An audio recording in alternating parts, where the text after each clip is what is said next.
Every town has ghost stories, and every person has one to share. This is my story, handed down to me from my dad, that was given to him from his dad years ago. The year is 1969, when the last run of the Missouri and Kansas and Texas rail line had finally called it quits in Montague County. After the decline of the railroad and the success of automobile traffic had sealed its fate. Ironically, much the same way, this iron horse had claimed the same life spirit of the Comanche that called this area of North Texas home. The MKT rail line snaked through the grass prairies and crossed the deep creeks from its home in Gainesville, Texas. In Cook County, through Montague, Clay, and Wichita counties. Constructed in 1887, the line was a major source for travelers by the turn of the century. Somewhere about this time, a widow woman by the name of Lula Bell boarded the westbound line from Nocona to Wichita Falls on a day trip.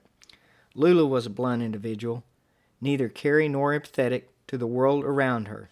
The only thing that she took real interest in was her pet canary bird that traveled with her in a pristine bronze cage. She carried it with her into her private room on the train that fateful morning. Little is known what her day consisted of. Perhaps she visited the grave of her deceased husband, who helped build this rail line some years in the past, or perhaps she enjoyed seeing the colors of the oaks and cottonwoods change along the journey from east to west on the train. Whatever the reason for her day trip, it was uneventful to anyone on the train but her. She and her feathered companion boarded the return trip back to Nocona just after 4 o'clock, only to learn the train would be 2 hours late for its arrival back due to mechanical issues. Lula Bell barked at the conductor that she had never been made to wait on trains in the past, and if her husband were here, he would fix that sorry excuse of a steam engine and have them on time. The poor conductor obliged her complaints and wiped the sweat off his brow with his handkerchief. The day had been particularly hot for late October, and Lula Bell was fueling her own furnace as she and the bird returned to the cabin, as others on the train car heard her mocking the train conductor and telling herself what she was about to do if this train didn't start moving. Soon enough, the train was repaired and headed back east as the sun set on the station.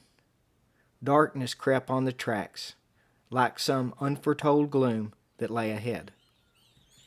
Somewhere around Ringgold, fellow passengers heard the canary cage open, and Lula Bell began to whistle to her bird.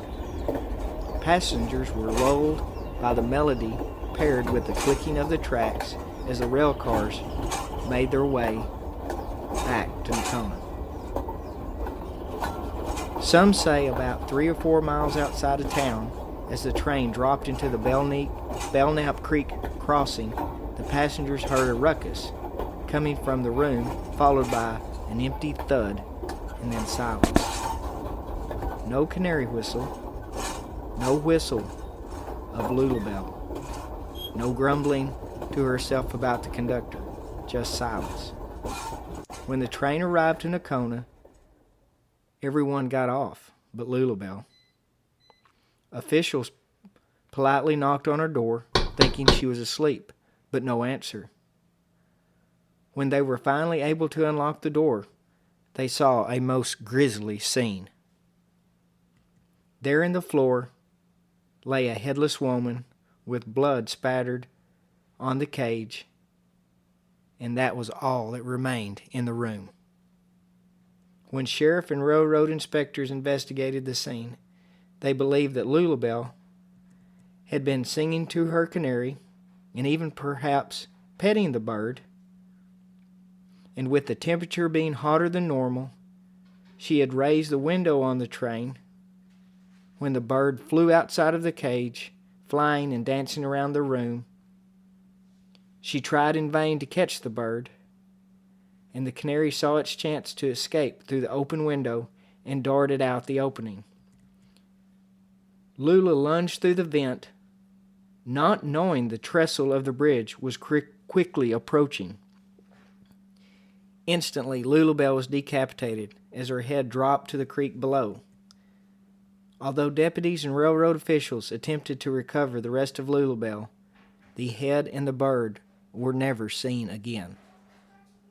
All that remains now are the buttresses of the bridge, but the legend has it, if you stop beside the old bridge at midnight, with your lights off, you just might hear a canary sing down in the creek below.